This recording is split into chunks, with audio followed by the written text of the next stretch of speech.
Alors, je tiens à remercier particulièrement, je pense que ceux qui partent vont perdre beaucoup parce que la personne qui va vous parler là, n'est-ce pas, a une expérience, on ne peut mieux dans le domaine de la bioéthique. Je peux en témoigner, puisque non seulement elle connaît tout le monde, en particulier le sénateur Hurier depuis le temps, c'est devenu de véritables amis, mais en plus, nous travaillons ensemble depuis 20 ans ensemble, et comme je vous l'ai dit tout à l'heure, tous les ans, nous nous réunissons, des Québécois avec des Français, pour que justement nous prenions successivement des thèmes. Ces thèmes ont été abordés ici, et la plupart ont été l'objet, comme je l'ai dit précédemment, mais je le répète, de volumes d'allose prestigieux par des personnes, bien sûr, qui s'y trouvent. Elle a été présidente du Comité international de bioéthique de l'UNESCO. Elle est historienne et en plus, elle est notre amie. Tu as la parole. Bon, je ne ferai sûrement pas une synthèse. Il y a tellement de sujets qui ont été abordés ici. Mais comme Christian a mentionné, je suis historienne. J'ai écrit l'histoire des femmes au Québec. Donc, quelques points qui ont été abordés par le dernier intervenant me touchent beaucoup, avec 3 autres historiennes. Ma définition préférée de l'histoire, je ne sais même plus qui a dit ça, c'est l'histoire est une vérité complexe devenue un mensonge simple. Donc, ça résume un peu certains des propos qui ont été abordés, parce qu'effectivement, que vous lisiez l'histoire de n'importe quel événement avec les amis ou les ennemis ou telle discipline ou quoi que ce soit, ça varie. Mais c'est quand même extrêmement important. Et je trouve toujours, je fais le point chez nous au Québec, on oublie souvent nos référents historiques, on se fie à Internet qui souvent ne remonte pas très loin dans la chronologie, alors que plusieurs des idées qu'on explore ont été pensées, imaginées il y a fort longtemps. Plusieurs des conférenciers ont fait référence à ça. Comme il a été mentionné aussi, j'aimerais mentionner aussi que j'ai été sous-ministre de la Santé du Canada, ce qui fait qu'en écoutant tout le monde, je me disais que lorsqu'on veut élaborer au niveau du ministère de la Santé, incluant santé publique et maladie, parce que la santé, ce n'est pas que la maladie, c'est très compliqué, hein, avec toutes ces questions d'autonomie, d'individu et tout ça. C'est très compliqué de voir qu'on peut arriver sur plein de choses. Moi, j'ai dirigé la réforme du sang au Canada, la loi sur le tabagisme, les suivis d'une grande, parce que nous, on est des maniaques de la consultation, d'une grande consultation sur les nouvelles technologies de reproduction. Alors, qu'est-ce qu'on fait quand on reçoit ces rapports-là et comment on joue avec ça? Et c'est là que, comme disait Claude Huriet, que la réflexion éthique est, tu disais, inconfortable ou... tu disais, oui, c'est ça, la réflexion éthique est inconfortable. Alors, comment on joue avec tout ça lorsqu'on fait une politique publique? On a peu parlé de ça, mais je crois que plusieurs des choses qui se passent dans nos pays actuellement nous disent, mais qu'est-ce qu'on fait avec nos institutions? Qu'est-ce qu'on fait avec nos politiques publiques? Comment on intègre ces nouvelles questions ou on les désintègre? Et tout à l'heure, le conférencier faisait référence à Le Monde a pensé à nous ce matin. Alors, moi, je dirais que Michel Serres a pensé à nous ce matin, parce que j'ai lu dans une entrevue qu'il accordait, qui était reproduite dans La Dépêche, je crois, il disait ce n'est plus le même homme, ce n'est plus la même vie, ce n'est plus la même mort, ce n'est plus le même espace, ce ne sont plus les mêmes relations. » Alors, il résumait un petit peu tous ces changements. Et qu'est-ce qu'on fait avec ça? Qu'est-ce qu'on fait avec nos institutions? Est-ce qu'on les... Et moi, j'ai fait une conférence dernièrement. Est-ce que nos institutions internationales, comme les institutions de l'ONU, l'UNESCO, l'OMS, est-ce qu'elles sont adéquates? Est-ce qu'on les jette à terre, comme ça avait été fait avec la Société des Nations, ou on les rebâtit, on les reconstruit? Il y a quand même tout un débat quand on voit le protectionnisme qui revient, particulièrement avec nos voisins aux États-Unis. Pour nous, le Canada, c'est une grande question. Quand on voit les particularités ressortir, On a parlé de la mondialisation, mais les particularismes nationaux, religieux et tout ça reviennent quand même. Et j'avais un professeur d'histoire, quand j'ai étudié en histoire, qui disait, plus on va mondialiser, plus les particularismes vont revenir. Et il faisait presque rire de lui à l'époque. Mais non, non, on va devenir une société, on va tous penser la même chose, etc. Donc, tout ça, ça suscite évidemment plein de réflexions. J'ai bien aimé ce matin la présentation de Toubon quand il disait « La religion révèle, la morale impose et l'éthique interroge ». En fait, je crois qu'on a vu aujourd'hui, c'est ça, hein, c'est une interrogation perpétuelle en éthique de comment on peut décider, sur quelle base on peut décider, quels doivent être les fondamentaux. Et quand on a fait la Déclaration universelle sur la bioéthique et les droits de l'homme, au moment où je présidais le comité, avec un comité de rédaction où il y avait des gens des disciplines différentes et des histoires différentes, des cultures différentes, des systèmes judiciaires différents, on a quand même produit ce qu'on n'a pas appelé une bioéthique universelle, mais on a appelé ça une déclaration universelle parce qu'elle s'adressait aux 195 pays liés à l'UNESCO en ayant un article qui dit que les principes qui sont mentionnés dans la déclaration, la responsabilité mentionnée, la solidarité, la collaboration, le partage des bénéfices, la dignité humaine, évidemment, on dit dans un article, ces principes doivent s'appliquer en tenant compte des particularismes régionaux, des religions, c'est pas tout mentionné, mais en tenant compte des différences qu'il y a dans les différents pays. Et je dois dire que à date, la déclaration a été relativement bien reçue. Alors, il faut se rappeler que c'est une déclaration universelle et sur la bioéthique et les droits de l'homme. Et on s'est dit, on ne va pas appeler ça bioéthique universelle, on va appeler la déclaration universelle. L'autre chose qui est intéressante, c'est qu'à ce moment-là, j'avais beaucoup discuté avec des gens qui venaient d'Israël ou qui venaient de l'Afrique ou qui venaient de différents continents sur, ben écoutez, lorsqu'on dit solidarité, lorsqu'on dit, est-ce que dans vos... Parce qu'on a quand même fait des consultations. Moi, je suis allée en Iran, je suis allée au Mexique, on est allé dans plein de pays pour discuter de nos différents projets, le projet qui s'enrichissait au fur et à mesure. Et on faisait des séances dans la langue du pays. Et après, on faisait une plénière en anglais en général pour que moi, je comprenne, parce que je ne parlais pas toutes ces langues. Et donc, on est arrivé quand même à un texte, je crois, que les pays ont accepté et qui peut servir dans des débats. Et à partir de ça, parce que l'autre question qui a été beaucoup adoptée aujourd'hui, puis qui est un peu des choses qui me préoccupent toujours, c'est tous ces textes, des déclarations, des conventions, des traités, toutes ces choses vont rester sur des tablettes si on ne trouve pas des façons de les mettre en œuvre. Donc, l'implementation, la mise en œuvre, à mon avis, c'est très déficient encore dans nos pays. On fait des textes et quand on est dans un ministère aussi, le ministre, en général, les ministres, j'ai travaillé avec 15 ministres, vont être contents de produire quelque chose, de faire une consultation, chez nous en tout cas. Mais quand il s'agit de mettre en œuvre, ben là, je ne sais pas, c'est pas évident, retourner consulter, je ne sais pas. Donc, la mise en œuvre est extrêmement complexe. C'est pour ça qu'il y a plein de textes qui restent sur les tablettes. Un jour, j'avais discuté avec quelqu'un de l'Inde qui m'avait dit, vous savez, chez nous, on a plein de lois, de règlements, de textes qui sont sur des tablettes parce qu'on n'a pas de société civile. Alors, c'est un point qu'on n'a pas beaucoup abordé aujourd'hui, mais si on lit Habermas et d'autres auteurs, on voit que cette prise de parole par la société civile est extrêmement importante. Donc, moi, j'ai travaillé beaucoup aussi sur la participation du public à l'élaboration des politiques, et c'est une chose qu'il faut améliorer. Et là, il y a un devoir pour les chercheurs, et la nouvelle recommandation de l'UNESCO adoptée en novembre 2017 sur la science et les chercheurs scientifiques. Parce qu'une recommandation antérieure s'appelait simplement sur les chercheurs scientifiques. Là, ils ont mis science et chercheurs scientifiques qui veut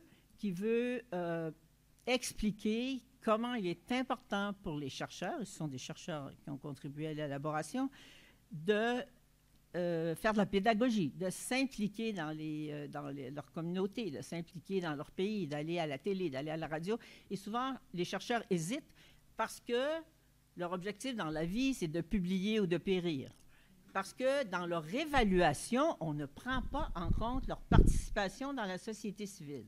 Moi, je connais des chercheurs en génétique, je connais des chercheurs dans plusieurs secteurs, évidemment, avec ce que j'ai fait, qui sont prêts à venir, mais ils disent on ne prend pas cela en compte quand on nous évalue. Alors, on avait essayé dans différentes institutions chez nous de voir comment on pouvait prendre en compte ce devoir des chercheurs, parce que les chercheurs sont financés par les fonds publics, après tout. Ce sont nos fonds. Et moi, j'ai travaillé souvent avec des ONG qui se disent on ne comprend rien dans ces histoires-là. On ne comprend pas. Alors, comment voulez-vous, si on ne comprend pas, qu'on puisse comprendre les décisions qu'il faut prendre en éthique? Très souvent, quand on se fait dire par des conseillers, tout ça, il y a cette option-là, il y a cette option-là, il y a cette option-là. Et là. Donc, si on n'a pas d'éducation, on l'a même vu ce matin avec le professeur Bach qui disait moi, je suis nouveau dans l'éthique, donc je ne comprends pas tout ce qu'il y a autour de ça. Donc, il faut absolument faire de l'éducation, l'éthique, dans les universités, dans les facultés de médecine. Et souvent, je le sais, les étudiants, au début, ça les emmerde, parce qu'ils ne sont pas là pour venir entendre parler d'éthique. Mais lorsqu'ils sont en pratique, qu'ils sont dans un hôpital pour enfants, et là, tout à coup, ils ont des choses où ils ne savent pas quoi décider. Et là, on fait des histoires de cas dans des séminaires. Et là, à ce moment-là, ils disent « Ah oui, c'est vrai, on nous a parlé de ça quand j'étudiais, ça ne m'intéressait pas, mais là, ça m'intéresse. » Donc, il est quand même très important de faire de l'éducation. Moi, je suis allée en faire pour les comités d'éthique suite à la déclaration en Côte d'Ivoire, dans différents pays, pour aider à développer. Et comme a mentionné, je crois, l'avant-dernier conférencier, l'éthique, ça doit être intégré dans le projet de recherche. Et c'est ça qui fonctionne le mieux chez nous. C'est-à-dire que les gens qui travaillent, je ne sais pas, en n'importe quel secteur de recherche, le cancer du sein, je pense à ça parce que c'est un chercheur qui s'occupe beaucoup d'éthique, il faut non pas que l'éthique soit vue comme une police, mais que ça soit vu comme quelqu'un qu'on peut consulter au moment où on fait son projet, que ce soit un éthicien ou quelqu'un qui a une autre discipline, mais qui a aussi fait un peu d'éthique, pour dire, bien là, je suis en train de faire ceci ou cela. Alors, quelle chose devrais-je respecter? Bon, on connaît le consentement, on connaît les conflits d'intérêts, on connaît le plagiat, des choses comme ça. Je préside au Québec aussi un comité sur l'intégrité en sciences. Mais il faut faire, avant d'arriver dans les problèmes, il faut faire travailler ensemble. C'est ce qu'on essaie de faire un peu ici, travailler ensemble les différentes disciplines, voir les différents points de vue et essayer d'intégrer les dimensions éthiques ou les valeurs ou les principes dans la démarche de recherche. Bon, c'est vrai que, ceux qui disent il faut faire participer les patients, mais le patient, ben, il va me dire qu'est-ce que vous feriez, vous, docteur? C'est vrai que le patient va dire ça. Mais s'il est quand même informé, il voit un peu l'espace qui lui est réservé, il y a des façons de faire qui peuvent arriver. Moi, je dis comme en anglais, « When there's a will, there's a way ». Quand il y a une volonté, il y a une façon. Et il y a plein de problèmes qu'on a résolus en se donnant la peine de consulter. On disait ce matin, oui, mais il y a des pays où un consentement de 24 pages, ça ne va pas. Mais il faut on a consulté, nous, des Autochtones chez nous, des Inuits, et ils nous ont dit, on ne comprend rien là-dedans. Alors, ils veulent s'exprimer par des dessins, ils veulent s'exprimer d'une autre façon. Les Autochtones avaient un problème de consentement. C'était leur chef qui décidait. Oui, on va faire cette recherche ou on ne la fera pas. Vous pouvez consulter ma communauté. Mais ma réserve, chez nous, ils habitent dans des réserves très souvent. On a dit, bon, ben vous, les Autochtones, vous allez travailler pour trouver une solution. Si vous voulez qu'on fasse de la recherche chez vous, ça prend le consentement et pas seulement le consentement du chef. Qu'est-ce qu'ils ont arrivé? Ils sont arrivés avec, le chef va dire, oui, vous, chercheurs, vous pouvez venir faire la recherche dans ma réserve, mais après, chaque individu pourra dire, oui, je veux, non, je ne veux pas. Donc, ils sont arrivés avec une espèce d'approche à deux volets qui fonctionne. Donc, quand on prend la peine d'aller demander aux gens ce qu'ils en pensent et de voir comment on peut arriver à résoudre une question, un problème, je pense que ça peut faire avancer les choses. Ce n'est pas toujours facile, mais ça peut faire avancer les choses. Aussi, ce matin, j'ai aussi bien apprécié les propos sur la dignité humaine. Parce que quand on a fait la déclaration, on a mis la dignité humaine dans le début de notre déclaration. Et j'avais demandé à des gens, est-ce qu'on va essayer de la définir?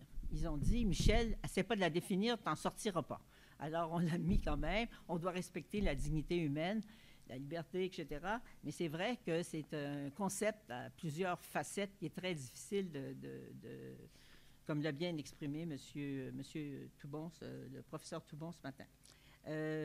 Bon, alors j'avais retenu ça. J'avais aussi bien aimé la présentation de M. Bach ce matin, là, lorsqu'il a parlé aussi du courage et du fait que c'est pas...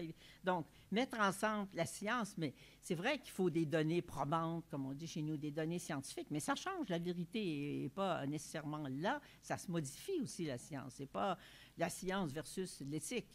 C'est vrai qu'il y a surtout, par exemple, en biomédical, on a des choses qui sont plus sûres et plus, peut-être, qui ont l'air plus vrai dans la totalité, mais on sait aussi que là, ça bouge. Hein? Souvent, moi, les gens me disent, tu as été sous-ministre de la Santé. Est-ce que je mange ceci ou je mange cela? J'ai dit, c'est l'équilibre. L'équilibre. Mange un peu de tout et tu ne mourras pas. Bon. Parce que ça change. À un moment donné, c'est telle chose, le lendemain, c'est autre chose. Moi, je l'ai vécu. Par exemple, il y a eu un problème à un moment donné, j'étais en poste en Belgique pendant 2 ans. Il y a eu un problème avec les poulets, je crois, les choses comme ça. Les gens me disaient, qu'est-ce que vous en pensez? Je disais, est-ce que tu manges du poulet 3 fois par jour, tous les jours? Et puis, tu as en plus 50 ans, donc tu peux manger du poulet 2 fois par semaine et tu n'auras pas de problème. Je veux dire, il y a un certain équilibre dans tous les secteurs où, des fois, nos avancées scientifiques font en sorte qu'on exagère un peu. Je lisais un article hier, justement, sommes-nous, dans un journal du Québec, sommes-nous trop propres? Il disait, c'est des gens qui travaillent sur l'immunité qui disaient, si on ne met pas les enfants en contact avec un peu de poussière, ils vont tous être malades. C'était une recherche scientifique qui a été faite. Et moi, je dis à mes enfants qui ont des petits-enfants, mais laisse-les un peu se traîner dans la poussière, là, il va développer son immunité. Tu sais, je veux dire, c'est vrai que tous ces choses qu'on fait en alimentation, en différents secteurs, poussent parfois à des excès. Donc, ça peut se relier aussi un peu à l'éthique. Donc, moi, je trouve que comme a dit Christian ce matin, on a travaillé un peu dans la transdisciplinarité, on a vu plein de points de vue.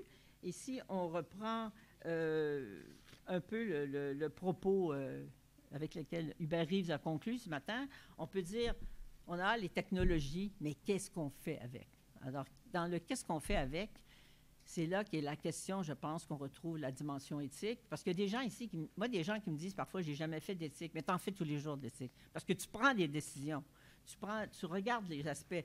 Tu fais de l'éthique aussi, même quand tu fais le budget, tu vas en santé, par exemple. On se disait, est-ce qu'on va mettre beaucoup d'argent dans la prévention, la protection, la santé publique ou la maladie? Alors, toutes ces choses-là ont des dimensions éthiques valorielles qui s'inscrivent à l'intérieur de ça. Donc, tout le monde en fait de l'éthique. Hein. C'est comme le jardinier, je ne sais pas, qui disait qu'il ne faisait pas de jardinage puis qu'il en faisait. Mais l'éthique, tout le monde en fait, c'est là. Moi, je peux prendre n'importe quelle discipline et qui va me dire, j'ai jamais fait d'éthique, et je vais te dire, t'en fais tous les jours de l'éthique. Mais tu ne l'appelles pas nécessairement comme ça, mais tu fais des choix, tu regardes des valeurs, tu regardes des dimensions sociologiques, éthiques, historiques, etc. Et c'est avec ça que se fait decision making, le processus de prise de décision. Donc, c'est ça qui est important. Donc, j'ai trouvé ça, toutes ces choses extrêmement intéressantes. Quand on arrive dans les courants religieux, c'est extrêmement compliqué aussi. Et donc, on va continuer, je pense, demain et après-demain, cette réflexion qui essaie, même si on n'est pas carrément dans la pratique actuellement, dans ce séminaire, souvent les gens donnent des exemples fort intéressants et très compliqués, que ce soit sur la procréation médicalement assistée, que ce soit sur la fin de vie, que ce soit sur... Prenez la fin de vie, je prends cet exemple-là et je vais terminer là-dessus. Ce matin, on dit, oui, mais la fin de vie, il y a des gens, il y a l'objection de conscience. Mais chez nous, on a l'objection de conscience aussi sur notre aide médicale à mourir. On a l'objection de conscience. Bon, ce qui a été fait, c'est que si il arriva que dans une unité médicale, il n'y a aucun médecin qui veut pratiquer l'aide médicale à mourir, bien, on déplace le patient dans un hôpital où il y en a qui le font. Alors, ça se fait, c'est pas la fin du monde, là. Alors, il y a toujours, il y a toujours une façon de faire. Bon, on demande à la famille, bien sûr, et tout ça, et puis on déplace le patient où il y a des gens, les médecins qui acceptent de le faire. Bon, ben, je termine là-dessus. Je vous souhaite une bonne soirée et on continue demain.